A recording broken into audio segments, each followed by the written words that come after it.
Hey, welcome back, everybody. We are back. And I am finally joined by Crystal Frasier. The show has infinitely gotten better all of a sudden. I am so sorry about running late. No, you know, live TV, folks, what are you going to do? It's fine. It's not an issue at all. You know, I actually used to be a hairstylist. I used to work in a salon. So if there's going to be any excuse for, you know, I'm running late, it's like, I understand that completely. Yeah, so. For those of you watching at home, I went for my usual trim at noon today, and long story short, 4:45, I finally got out. But looks fabulous. Thank you. So you're good. I love it. I'm here with Crystal. This is a show I've been looking forward to doing for a long time. It just turned out that, you know, you were in Japan for a while. Yeah. There was the beginning shows, which if you've seen the first couple of shows, they were terrible because they were mostly like working out tech problems, and so I was like, well, all right, let's have Jason on, you know. But Jason. Still, it was a thing where, you know, now, and then once, you know, War for the Crown, I've been wanting to try that, but then things just kept coming up. And so finally it was like, all right, we need to do this. This is going to be good. And then, you know, this happened. That's why I'm like, we're running late. I'm sorry, everybody. Just hang out for us a little bit longer. Soon. We're doing this. It's going to be fun. It'll be worth it. And so, first of all, welcome to the show, Crystal. Oh, thank you. It's great to finally be on. I know. I can't believe you wouldn't telecommute me live by satellite from Japan. Well, oh my gosh. Can you imagine that?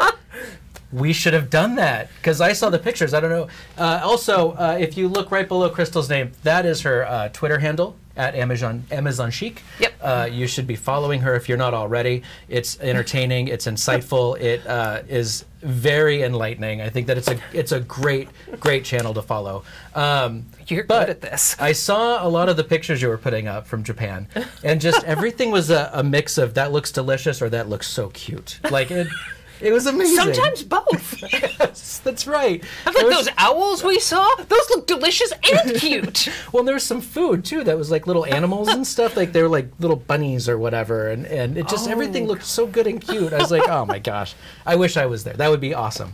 So, but well, here's the thing. Yeah. Anybody can go to Japan. What?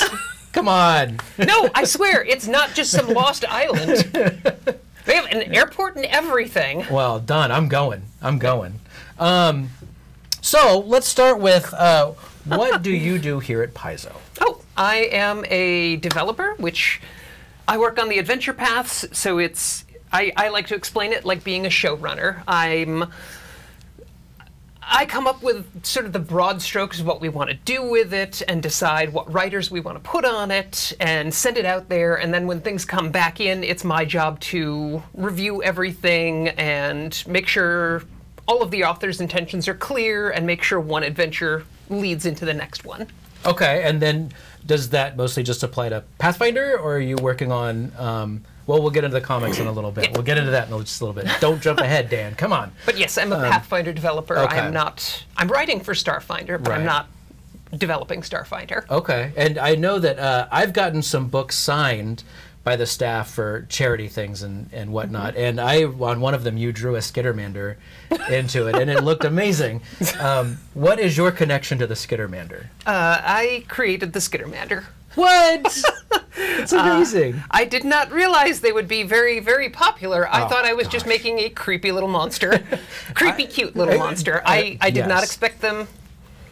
I wrote them up to be more like Krites. Except from Critters? From the Critters franchise. Oh, I love that movie. Maybe less cannibalistic, maybe a little more friendly, maybe a little more communistic. But they ended up kind of being Technicolor teddy bears. I like that. And they're infinitely helpful. Yes, like they're helping. Eric and I, we were just discussing, because we were talking about his short story, the bonus story that's in the back Spiral of of Bones. Yeah. And so we were talking about that a little bit. Just as like Obadiah's quote, everything about them is annoying. This is crazy. He mentioned that specifically. And how happy he was when he saw that you had clipped it out and put it up. Tacked it on my marker board. Oh, it's so good. I love that. So let's see. So when it comes to Pathfinder, right now, the big things that you've got was War for the Crown. Yeah. And what did you do for War for the Crown? War for the Crown was kind of my baby start to finish. I've been championing at Taldor AP, probably since before I became a developer here, just because I before that I had wanted to write one, and once I became an AP developer, I'm like, I want to do the Taldor AP, and they said, no, you're doing Iron Fang Invasion, which I still did a good job on. Yeah, it was great. But then they're like, fine, you can do a Taldor AP, nobody will like it. I shouldn't say that. No. Wes was like, no one will like it. We can speak ill of Wes, right? He's not here. But you try to speak ill of Wes, like no one's going to believe you anyway. No, the guy's just so sweet. So we were talking about Care Bears.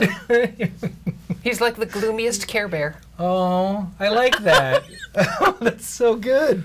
Oh, and then so right now, if you have not been paying attention to the War for the Crown, the sixth is coming out. July. Yeah. Sixth Legend Soul by Amber Scott comes out next month. Yes. How was that? Amber Scott is a pleasure to develop for. She's a great writer. She's got really fun original ideas. The whole adventure, well, not the whole adventure. Half the adventure is about going inside a toddler's brain to chase out the ghosts that live there. Okay. Except we made him a teenager because we're not allowed to endanger children, but know that in my secret heart of hearts, he's like 6. When you're playing, yes. Just in your head canon, make sure you know. Yes. 6. All right. When you play it at home, which camera do I look into? You look at... Which deadpan stare do I give? This one, right over there. When you're playing at home, he's 6. And so, really, if there's a way to do this, is there a way that you could give a broad overview of War for the Crown without giving away too many spoilers as the story goes along? Yes. Let's do this. Let's talk about War for the Crown. So the short of it is, Taldor's been around for about 9,000 years, and they've always prided themselves on, we are staunchly traditional, we are the stalwart, shining bastion of humanity. Okay. Because as far as they're concerned, they're the first human empire that rose up after Earthfall, after the apocalypse, basically. Right. So they're like, we will stay the course, it has always done us well, even though for the last 2,000 years our empire has been shrinking steadily. And so their current emperor is yet another in a long line of let's stay the course and I'm going to enjoy the lap of luxury. So beyond that, he has a daughter who wants to change things up. She wants to give the vote to the common people. She wants like social reform. She wants better infrastructure for Taldor. She doesn't want her empire to rest on its laurels anymore. Right. And so she has been campaigning. Specifically, we've written about her campaigning for the last 15, 20 years to try and change Taldan law so that women can inherit titles, so that she will become the emperor when her father dies. Okay, all right. And so the overall thrust of the campaign is, it is a secret agent game. James Bond meets Game of Thrones. I mean, come on. That sounds amazing. So you're working for Princess Eutropia, trying to make sure that she becomes the next Emperor of Taldor instead of, like, this general who thinks that he is the rightful heir, and there's secret conspiracies and weird extraplanar magical stuff that kind of gets involved there, and you get to go meet the very first emperor who founded Taldor. Oh, nice. All right. And then apparently you get to help a teenager get rid of ghosts in their brain. Yes. Same old story. Come on. I think we've all been there. You're trying to help your friend get a promotion, and it involves diving into her baby brother's brain. Yes, absolutely. And then just so, because I've gotten so into the conversation, I completely forgot that I took time to load these images into the OBS. So there you go. That's a look at Amber E. Scott's issue number 6? Volume 6? Volume 6. I think is what we usually say. I always stumble up on what the exact terminology of that is, but it's a make gorgeous it looking up. book. Oh my gosh. No, we don't. Yeah, we totally do. So yeah, it's gorgeous. It just looks wonderful. So aside from that, I hear talk that you've been working on comics. I've been doing a little bit of comic work on the side. Okay. Spiral of Bones? Yes. Okay. Pathfinder Spiral of Bones Yes. from Dynamite Entertainment. Oh, we've got the cover up now. Look at that. And then I put this one up just because I really liked this cover. I do too. I think it's so That's pretty. the Paizo.com Paizo exclusive. Yes. That's what we call them. Yeah. Not original. So I don't know if somebody had to get that guy. I guess they'd have to go to our website and get it. Hey, you know, What was that website? I can't even remember. Yeah, I actually didn't. I just thought it looked really good. I didn't know it was a Paizo exclusive. Nope, that's our Paizo now I feel like a exclusive shill. cover. Now I feel like I'm sold out. You are literally, that is your job title. And also, you can subscribe, just so you know. We've got a subscription button now. Sorry, never mind. So let's talk about Spiral of Bones, because it's actually, because I have one of the issues of it. I want to get all of the different versions because I really like it. But let's talk about the idea behind, like, what is the overview, the overall story? The overall story is, it kind of picks up from where RuneScar's left off, where the Pathfinders know that there's this big resurgence of Thessalonian magic, and they're trying to do more research. They've gone to the city of Kermaga, which used to be an old Thessalonian prison way back in the day. And so they're trying to research the ruins there and find out more information. And in the process, spoiler alert for the end of the very first issue, Valeros dies. Oh my God! You're not supposed to. You're supposed to bury the lead when that's the lead, right? But here's the thing. Okay. It's a role-playing game, so Valeros, doesn't stay dead. He's not gone from the story just because he's dead. So the next issue is just 4 pages of you rolling up a new Valeros? No, the next issue is them trying to track down a 5,000 GP diamond and a 9th level clip. No. Perfect. No, it's actually, we go into some of the cosmology for Galarian, and you see what happens when somebody dies. Valeros washes up in the boneyard, and he's got to go on trial to defend his soul. So you're saying, even though it seems like a really big spoiler, that Valeros, what that is that kicks off. That kicks off the actual story. I love this. God, man, oh man. You should be writing all of my marketing copy. That's good. Yeah, I really wanted to call the first issue Valeros Dies at the End. Can you imagine that? That'd be so good. Oh, that's a good one. Or just like, inside, that's the, remember like a lot of books used to do like a subtitle? Oh, yeah. Like it was like blah, blah, blah. Or a funny thing on the way to the store or whatever. You see, the problem is my wife is much better at titles than I am. Oh, okay. So I tell her the idea, and then she gives me a title that is 10 times as brilliant. Right. And since you've brought her up, your wife is Lissa, who built the amazing computer that I'm using right now. Yes. I always try to mention that anytime I get a chance, because Lissa built me the best computer you've ever seen. It's amazing. She is basically a mad scientist. It is She's building me a retro Game Boy right now at home. It's a late birthday present. That's awesome. She ordered the parts, the 3D printed from Shapeways, and she has like a custom designed what's it called? Tiny computer thing. Oh, like a process, like the microchip, the board, the motherboard. Sure, the board. We need Lissa here, right? I this can't is why I questions. married her. What am I, Lissa? So anyway, but yes, she's amazing, and I could not be happier. And when just a really quick story, when it came to the computer that she built for me, there's lights and everything in it, and she said, "Do you want them to be rainbowy?" And I was like, "Absolutely, I want them to be rainbowy." And they are. Do we have a camera on the rainbow? I don't know, but last week I was actually behind the computer, and you could see the keyboard and everything was being perfectly rainbowy. Valerie, so we know that. Yeah. And then how long do we anticipate you're going to be involved in these comic books? Like, how long does that go? Hopefully for a while. Okay. I know I am writing the next one, which we have not officially announced, so I can't give you any more details than that. Okay, all right.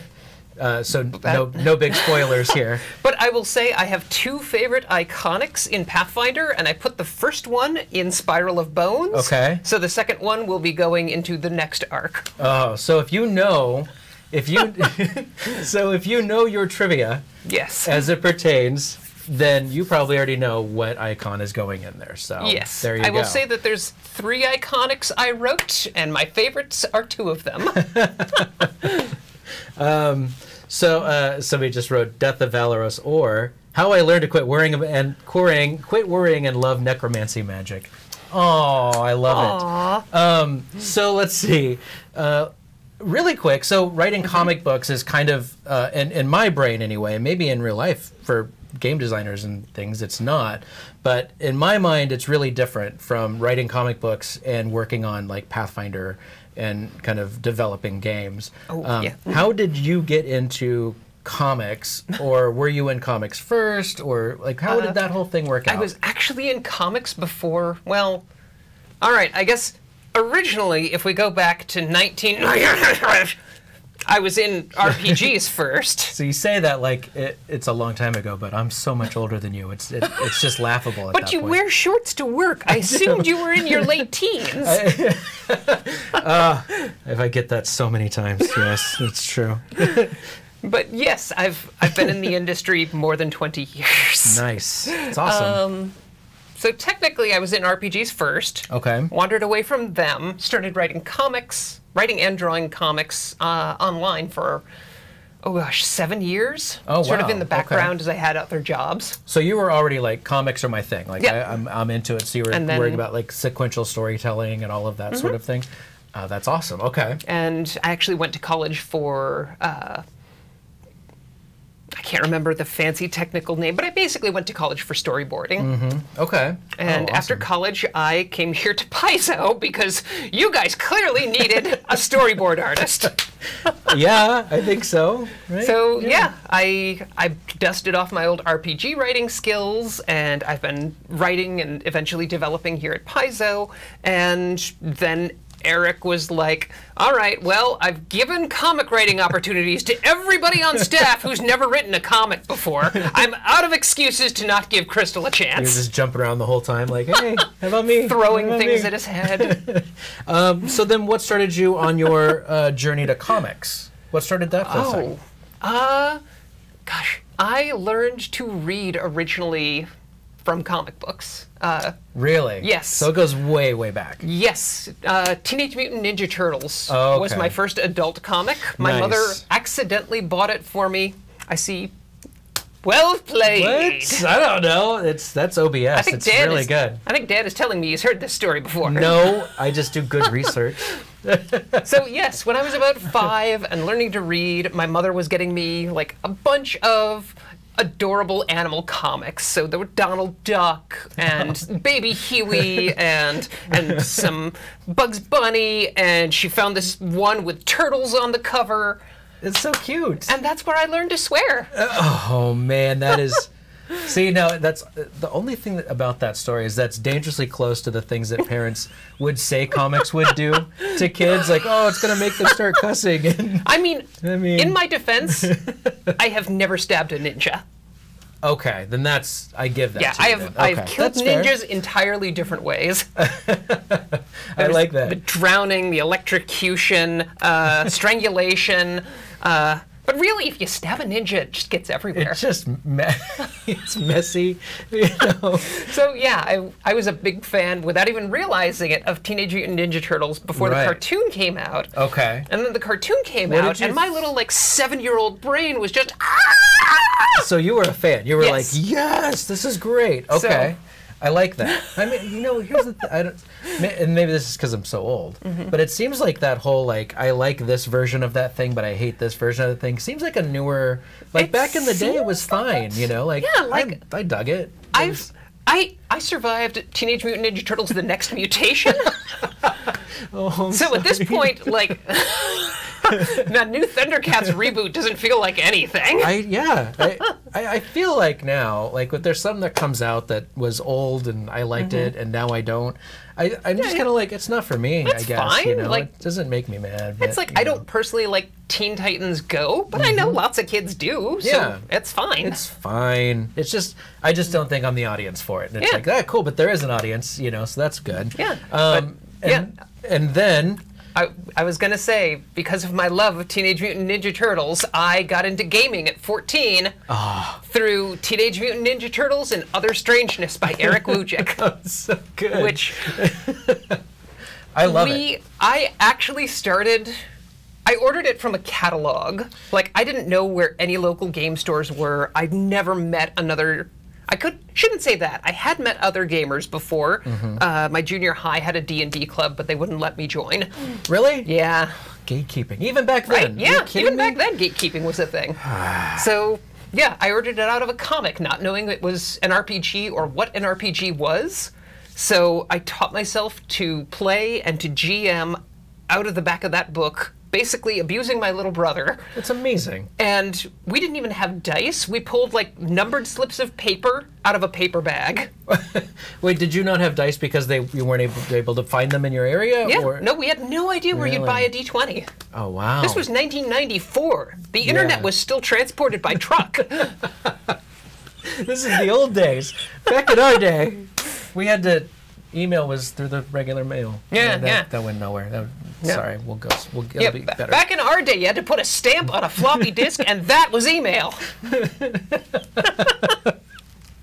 Oh, man, I love that. That's awesome. For those kids at home, a floppy disk looks like a giant save button. It does. Oh, my gosh. Why did I never put that together?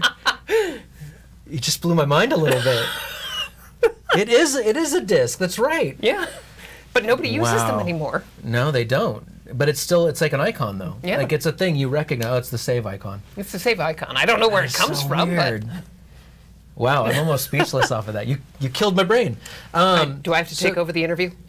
You just go ahead and do it. So Dan, how'd you get started in gaming? Card Kingdom. I started working at Card Kingdom. So then so that was the pathway. I was going to use the hashtag, but I'm just going to avoid hashtag pathway? No, the other thing that's been happening, which I think is beautiful. We're taking that over. Yeah, my gateway to D&D was... Yes, exactly. Which, so you went from Teenage Mutant Ninja Turtles, the comic, and then that led into, hey, this is the IP, I'm not quoting here, I'm paraphrasing, but this is the IP I like, and that this is a game of some kind. So when you first got it, didn't really know what an RPG was. What did you first think when you waited for a game and it's like books and... Yeah, I had no idea because, the catalog description described it as like a game where you make up your own character. I'm like, that's got to be the weirdest board game. So I didn't know what I was going to get, and it arrived and just blew my mind. Yeah. I didn't have anybody to handhold me through this or even tell me it was a concept. But ultimately, I think is that kind of makes it stick a little bit more because you have to invest.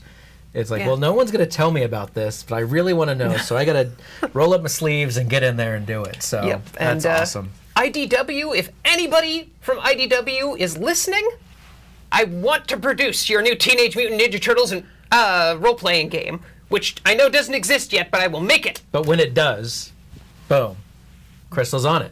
Yeah. I'm clearly part hyacinth. I'm a mutant. Well, aren't we all? But did we cover everything? I feel like... Did we? Do you want to do some Q&A? Yeah, let's go for some Q&A. It's almost 5:30. We got a few more minutes, so if you have any questions... I got nowhere to be. It'll be about, 6 seconds or so before they get this part. But if you have any questions, let us know. Sound off in the chat, and we will get that delivered post-haste to Crystal. I guess I answered all their questions. Well, it was, I mean, that's what's happening right now is people are scrambling, and they're like, there's got to be a question. What can I ask? There's got to be a question. Come on, there's got to be something. But but then they start thinking about it, and they're like, no, she talked about that. They know they can't stump me. She covered that. If you have any trivia. Yeah, if you have any Teenage Mutant Ninja Turtles trivia, I probably can't answer it because I don't have that kind of encyclopedic fan knowledge. She lived it. Doesn't need to remember it. Yeah, right. Like most of my life. How many blows to the head I have taken in my lifetime? I'm lucky I can remember which shoes go on what foot. Most of the time. I feel like 80% is a passing grade. I think 80 is awesome. Yeah, that's good.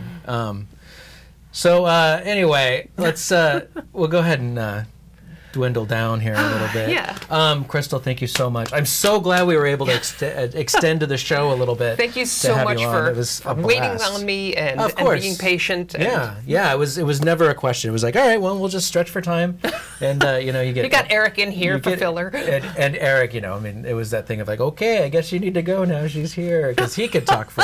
He could talk almost as long as I can. Like, he could just keep going and have the band play him off. Oh, that's, you know, speaking of soundboard, during the break we were talking about this. This is not a soundboard, but that would be one good thing to do. Is just like, oh, I hear the band, and I'm just like, the band's warming up. Oh, man, they're ready. Okay, it's not me, it's the band is one. Yeah, no, the director's backstage saying I have to wrap this up. And I keep pointing to this thing like that's something, you know, like the band. The band that lives in your little black box. Yes, exactly. And yeah, you're right. This was a great episode. This was a lot of fun. Logan is charming. You know, you should have him on more. I should have Logan on more, but you know, he's so busy and he doesn't have time for me. What? He's on the design team. He doesn't do anything around here.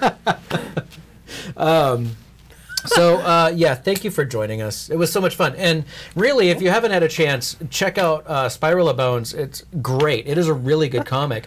And then also inside of that issue is a bonus story by Eric Mona that we talked about. With Skittermanders. You love Skittermanders, so might as well get the dang story. And the War for the Crown AP is wrapping up next month. And then shortly after that, we'll be getting the Pawns will be coming out and all of that sort of thing.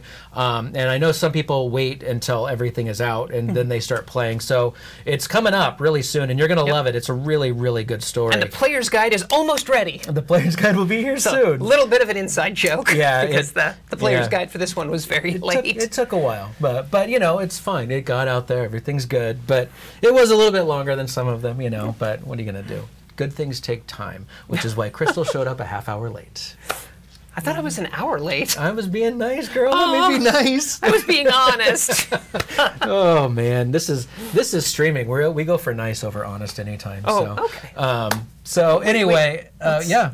What's your favorite part of the Pathfinder 2 that you can talk about? Will we see anything in the comics for the change? Is there like... There is one thing that changes in the comics, and it specifically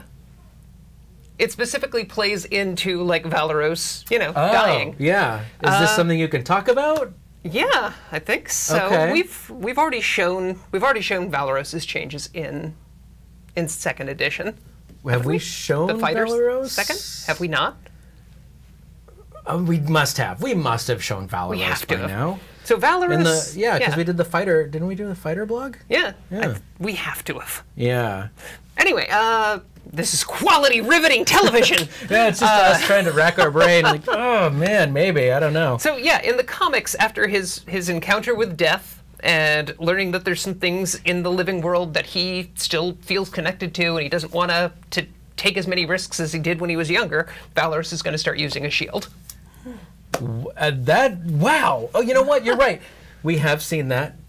I've seen that, but we've had to have shown that. Like, absolutely, it looks great. Like that artwork looks good too. Yeah. So in the comic. Yep, in the comic, starting with the next storyline, he's going to have a shield instead of a paired swords. Nice. And then, yeah, I guess because I'm trying to think that most of the changes you wouldn't really notice in the. Like in a comic book, so you wouldn't notice a lot. Although that does bring up a question. There has been some wardrobe changes on some of the iconics. I haven't. Are those being reflected in the probably? Comics? Okay, all right. We're gonna have to actually sit down and work out the rest of that. Yeah, I think whenever we've shown those, I think that they've been received really well with some of the changes that have been made in their appearance of some of the iconics, and I think that would be cool if that carried across too, but what do I know? I don't write comics, so I just read them. What do I know? The blog has a picture of Michelle. Okay, good. So inside joke is all hail the god pig. But you only say that good when I say Squealy Nord. All hail the god pig. Good. Yes. You're well trained. Well, look, I mean, I've drinking the Paizo Kool-Aid apparently, so I'm in with both feet and all my heart. So you're selling people on the Paizo.com exclusives. What are you talking about? I don't know what you mean. It is a good cover. It is a gorgeous cover. I really do like it. It's nice. And then also, you know, we're hiring for a customer service rep. So if you're interested in that, join us. Anyway, thank you so much for joining us. It was a blast. This is a good way to lead into the weekend. We have Dragons and Things is going to be playing their game tonight. I think Glass Cannon is streaming right now. And so if you're still looking to stay on Twitch, those are some things that you can do. Otherwise, I want you to have a good weekend. And for Crystal, and for Logan, and for Eric, and for Paizo, thank you for joining us for Paizo Friday. Have a good weekend. Bye-bye.